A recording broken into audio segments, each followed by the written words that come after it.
ওই একটু একটু করে আমার মনের মধ্যে অনেক বড় একটা জায়গা তৈরি করে দিয়েছে। তুই কি শুধু প্রেমে পড়ে গেছিস? হ্যাঁ, এমনি তোর বিয়ের আর মাত্র 4টা দিন বাকি, তোর মাথা ঠিক আছে?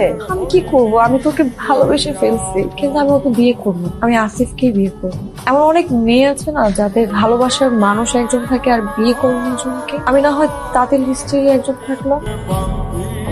ভাইয়া, বিয়ের কার্ড আর গিফট বক্স, আপনি অবশ্যই আসবেন প্লিজ।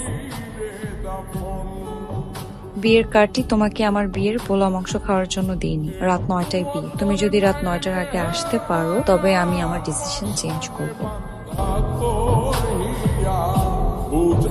আজকে যে বিয়েটা হওয়ার কথা ছিল, হ্যাঁ অনেক আগেই হয়ে গেল। তুমি দরজা খোলা রেখে কোথায় গিয়েছিলে? তোমার বিয়েতে গিয়েছিলাম তোমাকে খুঁজতে কমিউনিটি সেন্টার। সেটা তো তোমার রাত 9টার দিকে যাওয়ার কথা ছিল, আর তুমি গিয়েছো 12টায়। শেষ পাজলটা আমাকে সলভ করতে হবে। হাসবে না। আমি তোমাকে সত্যি পেলাম শেষমেশ। গাধায়